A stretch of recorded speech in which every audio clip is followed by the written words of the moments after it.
Buat kalian yang penasaran dengan kelanjutan perjuangan Tan Yun membalas dendam dan kembali menjadi dewa tertinggi, ikuti ceritanya di sini. Like dan subscribe untuk membesarkan channel ini. Pada saat yang sama, Lu Wu secara pribadi memberitahu tetua penegak hukum Qiu Yongming tentang kematian Tan Yun. Awalnya, keduanya sepakat bahwa jika Lu Wu membunuh Tan Yun, Qiu Yongming akan mengirim Lu Wu pedang terbang, senjata kelas rendah dengan atribut guntur.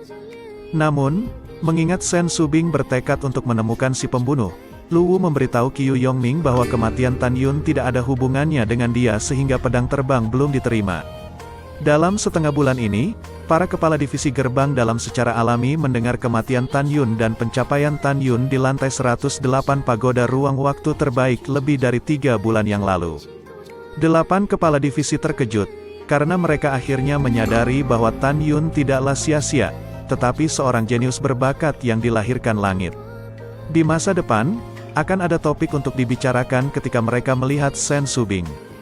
Karena di luar dugaan, murid yang begitu kuat meninggal di pagoda ruang waktu divisi Pil yang diklaim sebagai tempat yang paling aman di divisi Pil. Di antara 8 kepala divisi, orang yang paling berbahagia mendengar tentang kematian Tan Yun adalah Ketua Ling Hu Changkong, kepala divisi Jiwa Suci. Meskipun bukan dia yang secara pribadi membunuh Tan Yun untuk membalaskan dendam cicitnya, tapi bagaimanapun juga Tan Yun akhirnya meninggal. Di urutan kedua, Kepala Divisi 5 Jiwa, Kepala Divisi Jiwa Binatang dan Kepala Divisi Senjata. Kepala Divisi 5 Jiwa dapat melihat bahwa Sue Zian, murid tercintanya ini tertarik pada Tan Yun meskipun dia terus memanggil kakak iparnya. Sekarang, begitu Tan Yun meninggal, lemak dan air tidak akan mengalir ke ladang orang luar di masa depan karena dia akan menjodohkan Sue Zian dengan cucunya. Mu Menyi adalah satu-satunya murid langsung dari Kepala Divisi Jiwa Binatang. Sejak Menyi masuk ke Divisi Jiwa Binatang, Kepala Divisi Jiwa Binatang memintanya untuk berlatih secara terpisah. Putra kesayangannya juga merupakan murid berbakat pertama dari Divisi Jiwa Binatang Gerbang Dalam.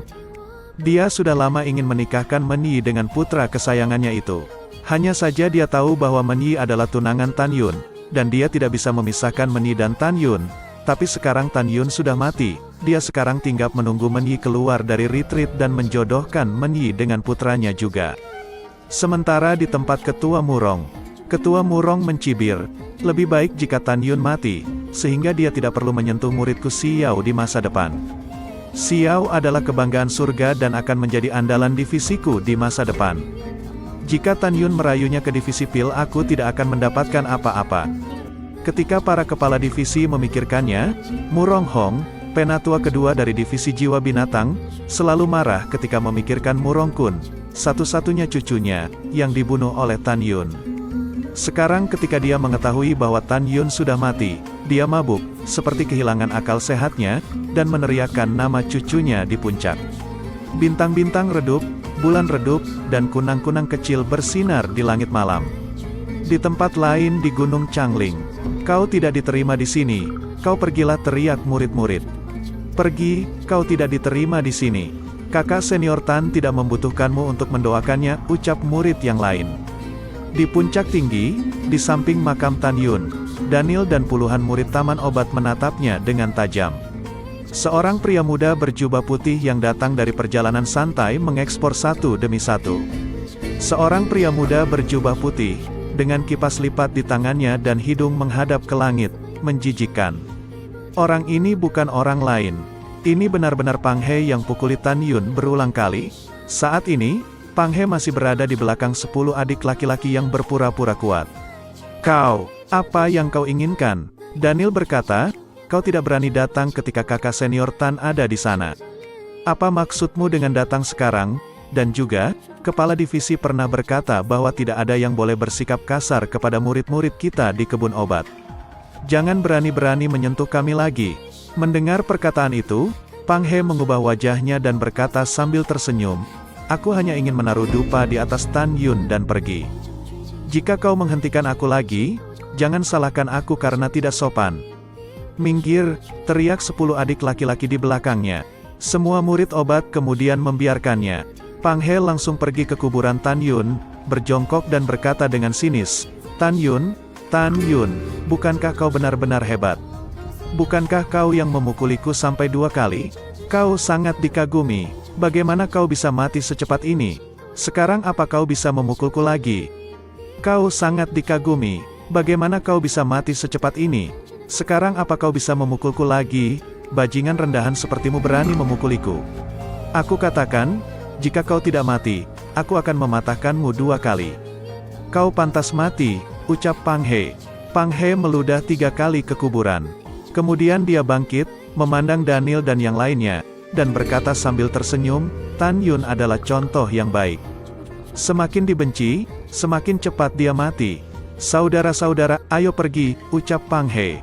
Pang He menyombongkan diri dan memimpin 10 orang menuruni puncak. Setelah menginjak pedang terbang, dia terbang melintasi langit malam dan terbang ke gua sejauh 50.000 mil. Di peti mati yang gelap, setelah pemulihan setengah bulan, Tan Yun kini telah pulih seperti sebelumnya. Jelas dia mendengar semua ucapan Pang He. Aku yang akan mengantarmu mati lebih dulu hari ini. Tan Yun mencibir pada dirinya sendiri. Dia menyilangkan tangannya dan memasukkannya ke bagian bawah peti mati, dengan kepala menunduk. Tiba-tiba, tubuhnya berputar secepat gasing. Setelah mengebor ke bawah tanah sejauh ratusan kaki, ia mengebor ke samping sejauh ribuan kaki. Tubuhnya seperti cangkang, keluar dari gunung. Langkah ilahi Hong Meng, Tan Yun merapal tekniknya. Di bawah langit berbintang, Tan Yun seperti hantu. Di langit Pang He dan 11 orang yang menginjak pedang terbang berkedip-kedip.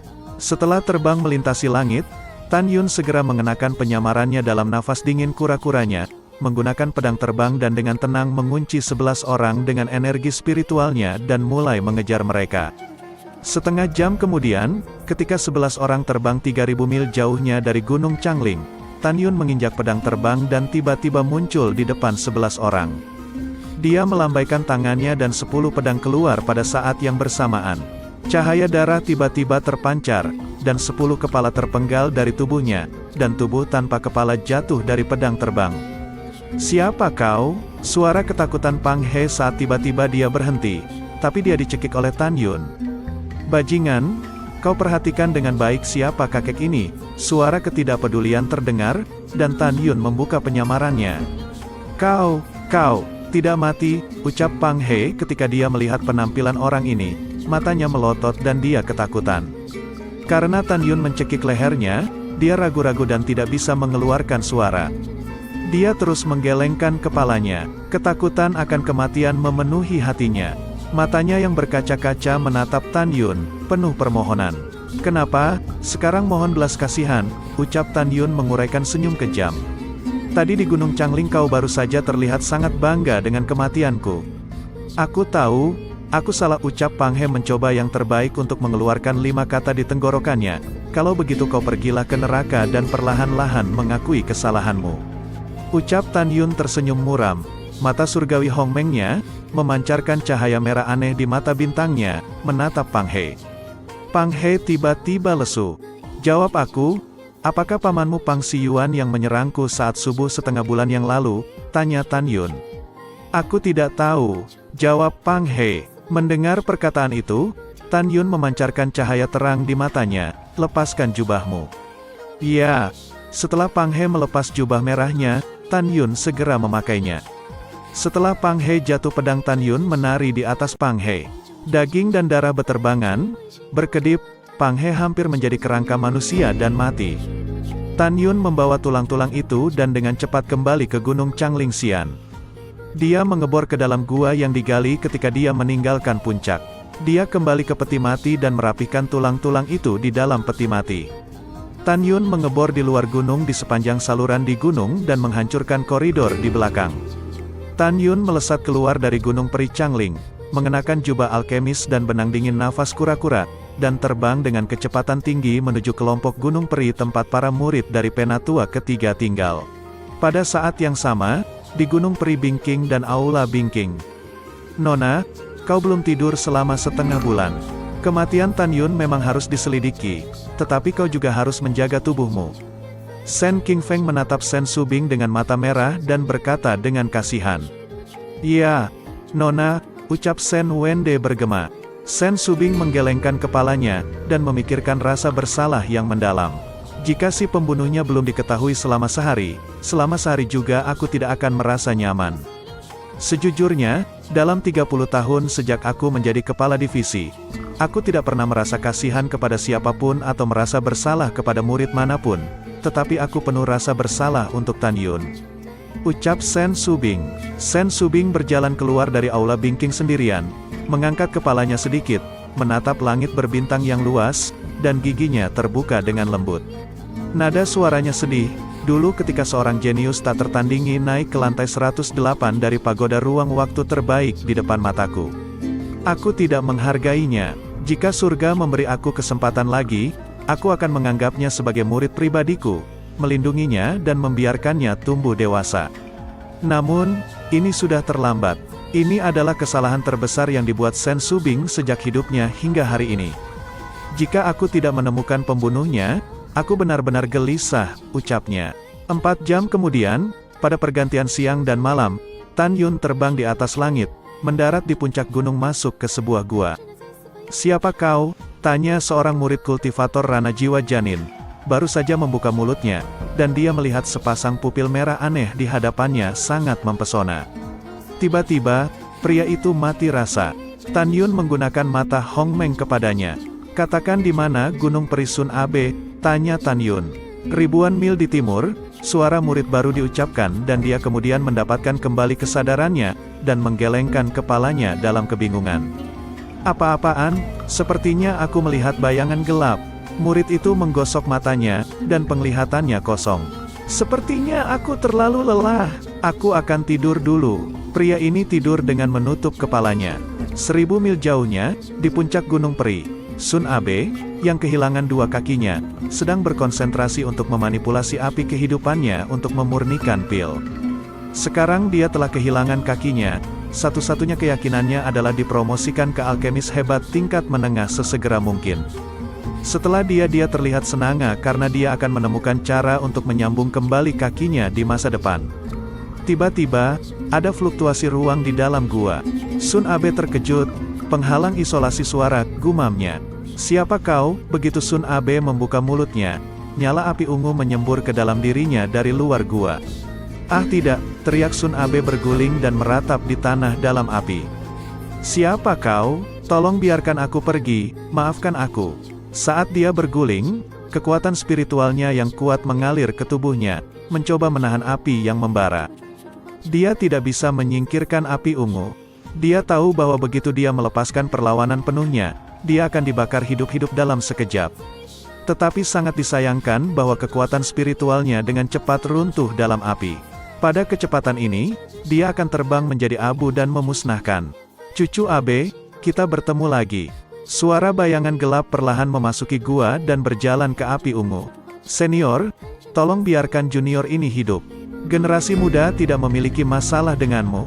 Jangan bunuh junior ini." Sun Abe melepaskan kekuatan spiritualnya dan bersujud seperti bawang putih di dalam api. "Oh begitu, mari kita lihat dengan siap kau berurusan," ucap Tan Yun perlahan mengangkat benang dingin nafas hantu dan menatap Sun Abe sambil tersenyum. "Kau sudah mati, bagaimana kau bisa hidup kembali?" Sun Abe berteriak ngeri, "Lampu kehidupanmu di aula jiwa telah padam. Bagaimana mungkin kau tidak mati?" Ucap Sun Abe. "Kau sudah akan mati, tapi kau masih bisa menanyakan situasi lampu kehidupanku di aula jiwa, murid dari kebun obat kami. Aku khawatir kau tidak melihat lampu hidupku padam dan tidak percaya kematianku." Tan Yun tersenyum cerah, berjongkok, mengangkat Sun Abe ke atas tungku. "Jangan, Tan Yun, aku buta. Seharusnya aku tidak membunuhmu di awal, tapi kau menghancurkan kakiku. Tolong jangan bunuh aku," jerit Sun Abe. Kekuatan spiritual permukaan tubuhnya muncul dari waktu ke waktu, dan rambut serta kulitnya mulai meleleh. Jeritan menakutkan itu sangat keras. "Jawab aku, apakah gurumu yang menyerangku 3 bulan yang lalu?" Tan Yun berkata dengan muram. Aku tidak tahu," teriak Sun Abe. "Baiklah kalau begitu, ketika 9 lonceng berbunyi setengah bulan yang lalu, itu berarti bahwa kepala divisi memanggil semua murid, diaken, dan sesepuh divisi pil ke arena seni bela diri. Penatua dan diaken mana yang tidak pergi pada waktu itu?" Tan Yun berpikir dan berkata tanpa ragu, "Jangan bohong, aku bisa bertanya kepada siapapun." Tan Yun, kecuali guruku, para tetua dan diaken lainnya pergi, kata Sun Abe jujur. Oh, lalu mengapa gurumu tidak pergi? Penatua ke-12 berkata bahwa guruku pergi ke pintu divisi pil gerbang abadi untuk melihat putranya. Jawab Sun Abe. Lu Wu, Tan Yun mencibir. Apakah gurumu sudah kembali sekarang? Sudah kembali. Setelah Sun Abe menjawab, dia berteriak, Tan Yun lepaskan aku. Aku tidak bisa bertahan, jawab satu pertanyaan lagi dan aku akan mempertimbangkan untuk melepaskanmu. Tan Yun berkata perlahan, baiklah katakanlah, tolong, ucap Sun Abe meratap. Kalau begitu jawab aku, apakah Luwu terluka setengah bulan yang lalu, ataukah gurumu terluka ketika dia kembali, tanya Tan Yun. Tidak ada dari mereka yang terluka, jawab Sun Abe. Apakah mereka kehilangan lengan dan kaki? Tan Yun bertanya terus, jika tidak adakah beberapa dari mereka berdua yang memiliki warna kulit yang berbeda di tangan mereka, atau kaki mereka berjalan tidak normal? Tan Yun dengan jelas ingat bahwa ketika dia berlari untuk menyelamatkan diri di perahu roh setengah bulan yang lalu, dia melihat lelaki tua bertopeng di ranah pemurnian jiwa tingkat 6 dengan lengan kirinya telah hilang.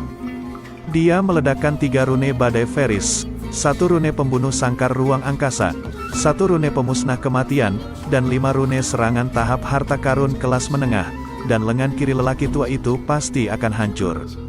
Jika itu adalah Pang Siyuan atau Luwu adalah, maka akan sulit bagi penyelidikan Sen Subing, karena mereka pasti akan mencoba untuk melepaskan tangan orang lain dan mengganti lengan mereka yang hancur.